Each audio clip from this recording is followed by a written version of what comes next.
Yo, what's up, everybody? So today I'm gonna be breaking down a cue that's recently been getting a lot of love on NBA TV. So you guys know how we do it. We'll take a listen to it, then we'll talk about it on Flip. All right, let's get to it.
Okay, so again, it is called Baller Bounce.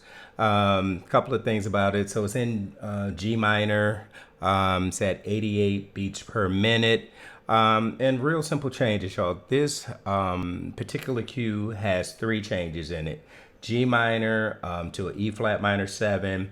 Then it feels like a D sus to a D7 chord. I mean, that is like the whole track. So, I guess first things is obviously you do not need to try to build a cue, that's super deep or has a whole bunch of changes or anything like that. It's really about the vibe. So before we get into the cue, one thing that I have been noticing that I want to make you guys aware of, at least with my sports cues and football and basketball, is that they seem to really like the nasty sounding cues, for football and basketball. And I guess I was a little surprised when I saw that this cue started being used on NBA TV for basketball, because the album that I did, this is probably the nastiest cue on the album, but it's got some other, hip hop stuff on it, etc. But, just something that I noticed. So let's kind of get into it. So, one thing that we'll notice with the cue in terms of it getting started, right, is that we have a quick riser, and then we get right into it with the cue, like hitting hard. So we got a quick riser, and then it's in with energy. So check.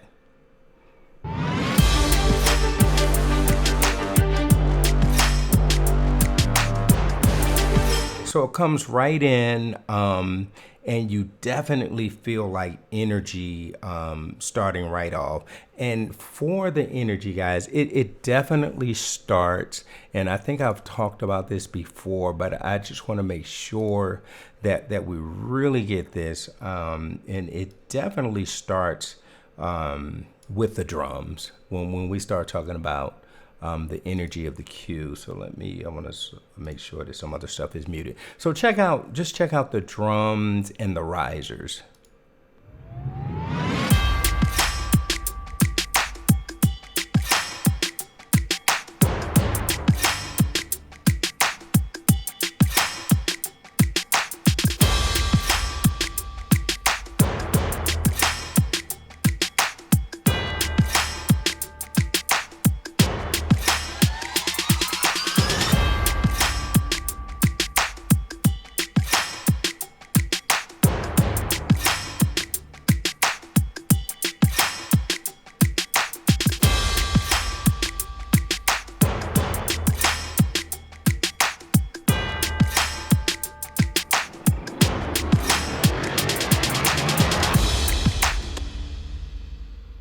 So, I mean, you hear that's a lot. I mean, that's a ton of energy coming from my drums. And I let it play that long because I wanted you to hear also the different risers that I'm using in this track, and actually how aggressive even the risers are that I'm using. So the thing that you notice, and something you probably may not hear a lot of in the orchestral hip hop cues, is I use timpani. So don't be afraid to like use timpani to help give you some additional punch and some nastiness. And then also the metal. You hear anvil, you hear metal hits, and then of course you got to have your I call them twos, but your tubular bells, just from the standpoint of giving it that epic feel. And then you got all that riding, like with a hip hop groove riding over the top of all that kind of, just all that stuff that's helping, give it that nasty vibe. I mean, even to the point where I'm using like piatti, which are orchestral cymbals, for my crashes, as opposed to using just like a regular, like a drum crash cymbal, just a bigger, bolder, kind of nasty feel that we're trying to get with our drums and our risers as well. So, and then the other thing is the 808 and the low brass. So if we kind of take a listen to those, so our low brass coming in. So we have,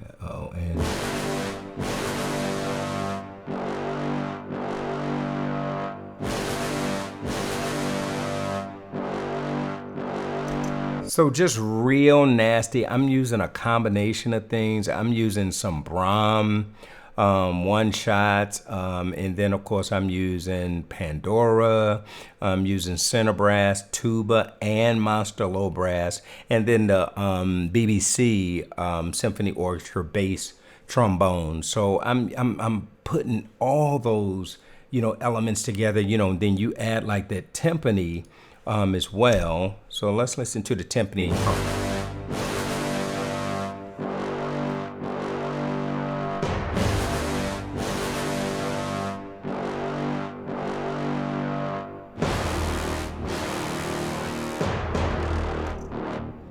And you notice how I'm using the timpani more so to accent, not necessarily play everything that the low brass is playing, but just to kind of give it that additional punch from time to time. And then, of course, our 808 bass as well. So here it is with the 808 in.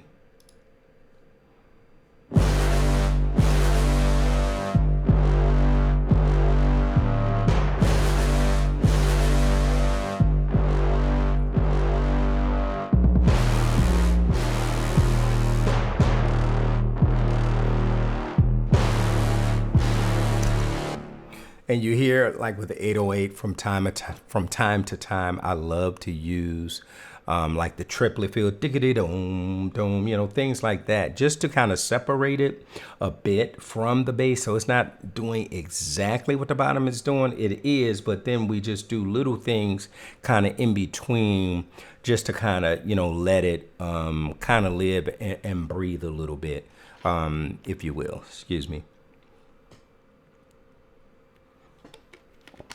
So, yeah. So you again, you hear the nastiness that's set up right from Jump Street. And then so we come out of that section, right? So we have our intro section. So we come out of intro.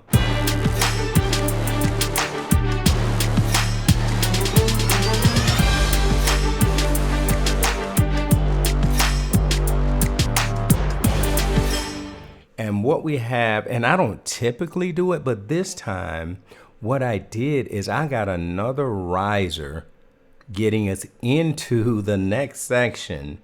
And then we kind of layer in, excuse me, some guitar.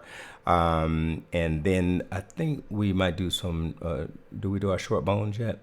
No, so they come later. So we layer in just some guitar here, just to add another element, if you will. And then we come out of that. Well, let me play the guitar for you just so you can hear what I'm doing on the guitar. So for the guitar, just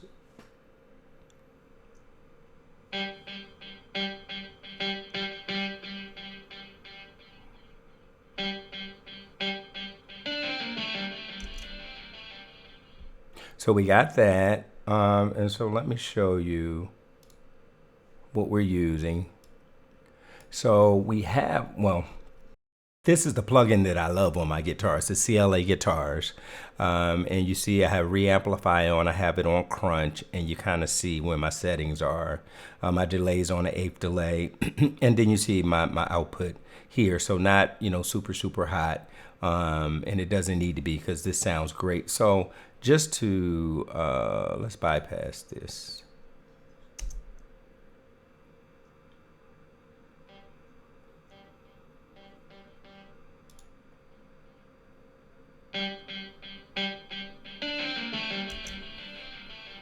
So you hear the difference, right? It's just great. So besides that guitar, I also have another guitar.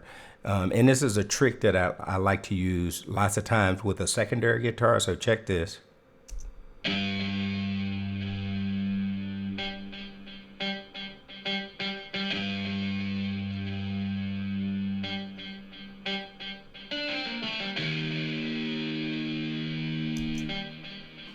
So all I'm doing with that other guitar is outlining my bottom. It gives us another layer of depth to add to our bass line and to our bottom line, but just a different tone. And then it helps, of course, as we're layering and building, it gives us another layer of building, as we're trying to grow the energy of the cue. So, and so what I'm using for my guitar sound is Halion, and I am using the Amp Room Rock guitar, and I'm using that for both of the guitars. So Halion is great, Amp Room Rock guitar. All right. So, and then, so from there, we're going to go into our breakdown. So, and I want to show you guys something in terms of how to approach your breakdown. So I'm going to play just right before the breakdown, go in, and you'll feel the dip in the energy, right? So, but not so much so where it bottoms out. You want to feel a dip in the energy. You want to feel that it's broken down, but it still stays aggressive. So let's check that.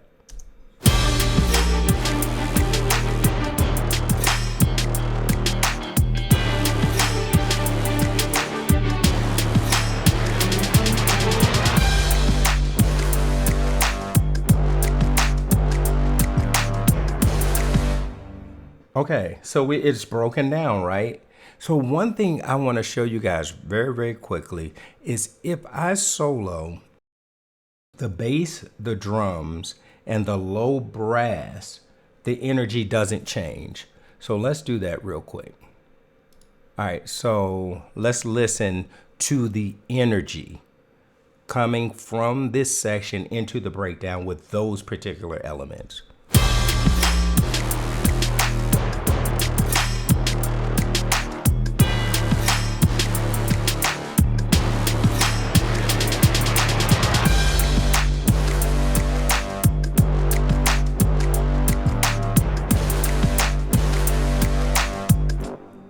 No difference in energy.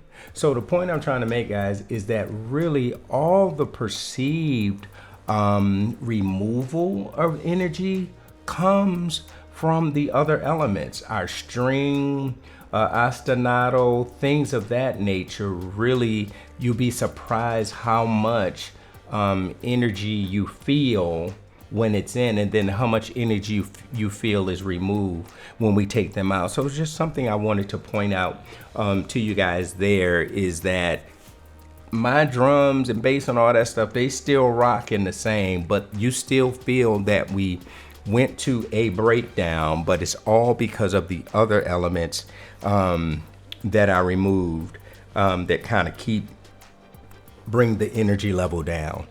So again, we keep that energy, but we drop our strings, as I said. But one thing that we do we do in the breakdown is we add a horn, excuse me, a counter horn line. So if we get into the breakdown here, and then you'll hear this horn counter that comes in. So.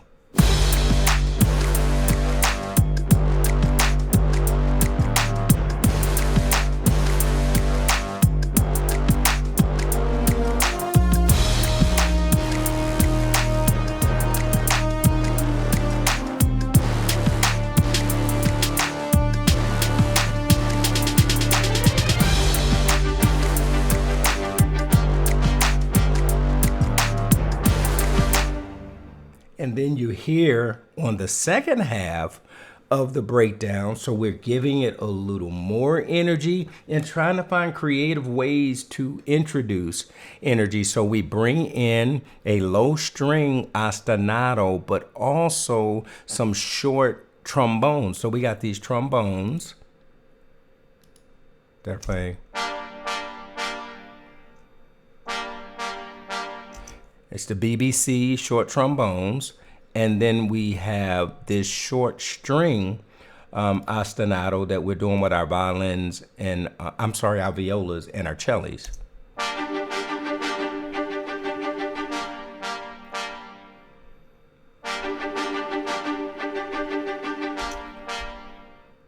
And that is enough to add another layer of energy, right?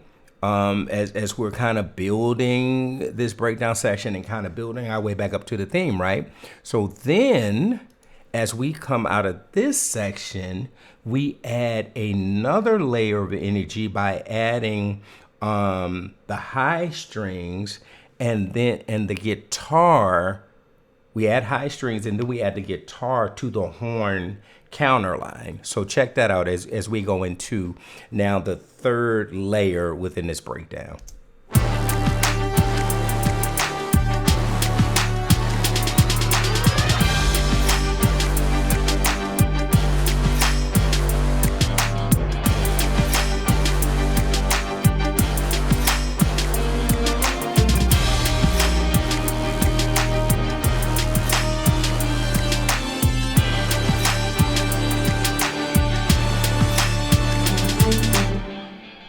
So again, just figuring out how can we continue to build energy, in the track. And so again, we added the guitar, and then you hear that at the very end of the phrase, you hear trumpets, come in as well. So all these things just to kind of build energy, right? And then so we're back here, and then so when we get back to this theme section, now what we do to continue to build in energy is I harmonize the horn counterline. Now I harmonize it because that gives me another level of energy, another level of interest, something different that our ears haven't heard before. So we come out of here, now listen to that horn counterline, and you'll hear it now being harmonized.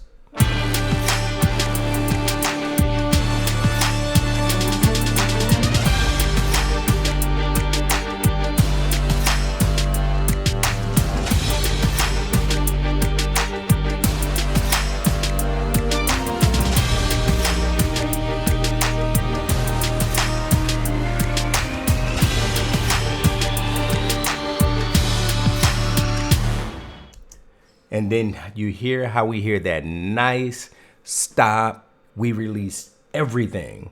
So if they want to, bop, bop, bop, they can just cut it right there and we're done. But it sets up our final push towards the end. And what I do typically do, and actually some of my friends tease me a lot because I'll always try some different harmonic approach. Typically in my last section, they call it harmonic shenanigans. So in this last section, we just do a walk down, I think like a whole step. Not a total whole step walk down, but we just do a walk down like a G, F, E flat, D, C, B flat, A, probably to the D, and then back to the G, or something to that effect. So listen as we kind of come out of this last section, going into the final section, into our button or our sting, as some people call it. So here we go into the walk down.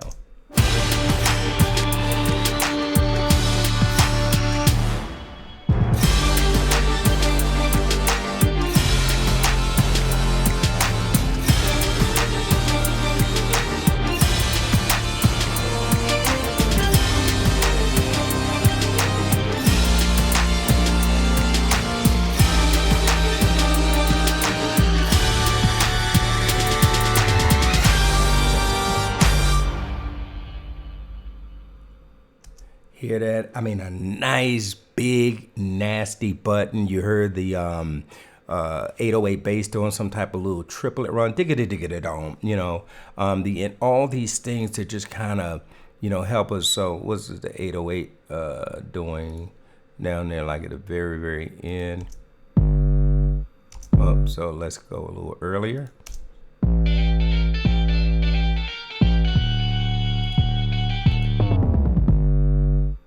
So diggity-diggity-dom. So diggity-diggity-dom, just something different. So so there you have it. So in terms of what I'm using, so like my 808, it's just a, you know, it's a thing called standalone 808. It's an 808 that I found on Splice, and I just drop it into the Cubase sampler, and then just, you know, play it in. Or whatever. And you guys know my strings, typically I use Cinematic. I use Cinematic Studio strings. And my settings for, I'm sure I'm probably on Staccatissimo for my setting. But let's be sure. So yeah, Staccatissimo for all violins, you know, first and second violins, and my violas and my cello. So in terms of my setting, and I'm just using, as you can see, let's move this over just a little bit. So Staccatissimo, and I'm just using the mix setting. And again, lots of times I'll kind of parse things out. Sometimes I'll harmonize, you know, the strings or whatever. That's it. I showed you what I was using for the guitar. I got this Podolsky in, but I muted it. I'm not using it. It's like a low growl sound, but I decided not to use it. You see, man, I'm using a lot more whooshes and risers, things of that nature. And kind of like when you want your whooshes to, you know, hit, but make sure that they kind of fill out totally. Just duplicate your track and then put one, you know, past it, so you don't have to worry about trying to fit like this here and then cut off, you know, some of the natural delay of your whoosh, or decay, I'm sorry, of your whoosh before the next one comes in. So listen to some of those. I'm sorry, when I have this thing on read and I have it automated to mute, it won't mute by itself. So that's why you keep hearing that.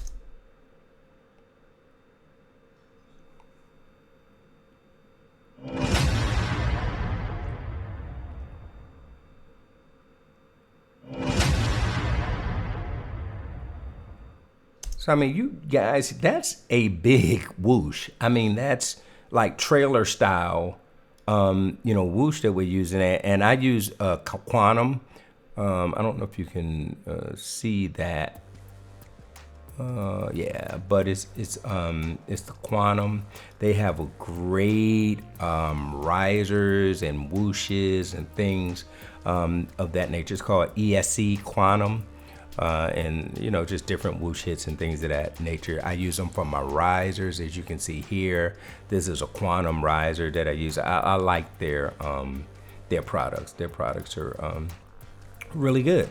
So and then just in terms of my drums, just very quickly, like I'm just using a bunch of one shots. So I mean, you can find you some one shots on Splice, whatever. I just got different one shots that I'll load up the sound that I like, and then I'll program them in. So the kick, the hi-hat, the 808, the clap, I programmed in. Then I like to find out some loops that I like. This is just a percussion loop, and then I just warp it and sync it to the tempo that I want. And so this loop is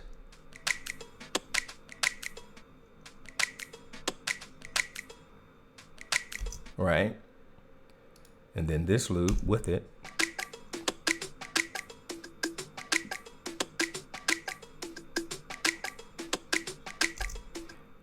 And if we put those together,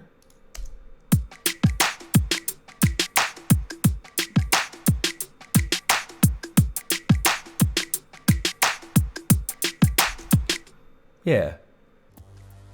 So there, you have it from that standpoint. And if we take a quick look at sort of what's happening on this side of the pond, if you will, just in terms of kind of how my tracks are set. So you see here kind of how I have things set up. I typically, as you see here, I'll do inserts lots of times with dynamic EQ to try and tame some resonances that are out of control in certain instruments. So like with my horn, you'll hear, and that stupid guitar is gonna play again unless I take it off. And I'm sorry guys, and you see it's solo and muted. So you'll notice, so if you see like this trombone, so you see how it,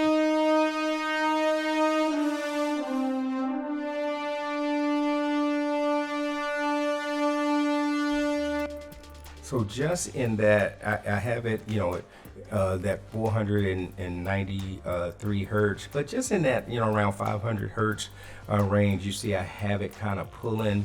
I got about 4 dB of gain reduction that I'm doing there just to help so that particular frequency is not poking out like crazy. So you'll see in my horns, that's where I have that. And then my trumpets, you see in around that 2K range, I do the same thing. I just put a dynamic EQ there just to help tame some of those resonances so they're not going crazy and poking out like crazy. And then you see I use just some sends pretty much for my reverbs and things of that nature.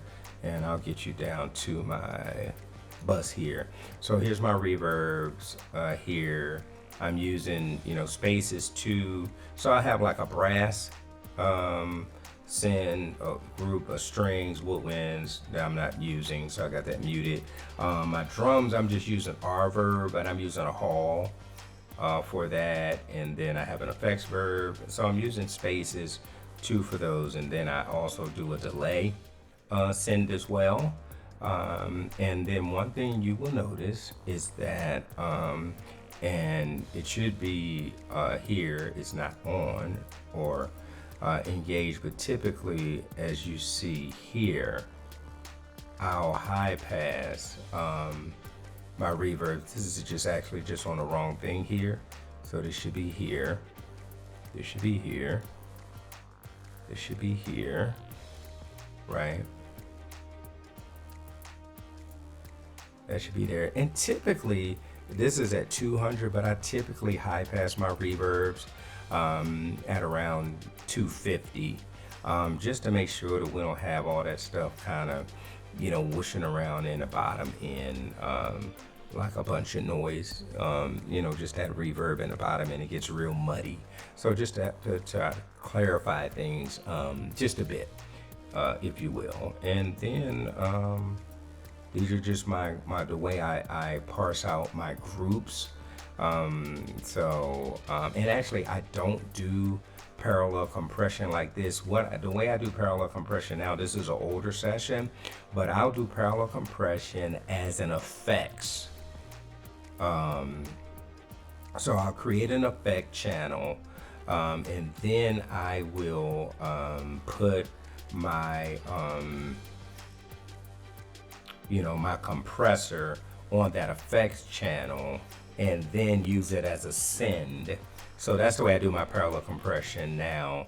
I don't do it like that anymore. And then so I just do buses. So you see, I really break mine out: high percussion, medium percussion, low percussion. I'll do my MIDI drums, I'll do my metals, and my risers. And then I don't do this all the time, but if I feel like I need some additional control over the drums, then I'll group them and send them to a VCA.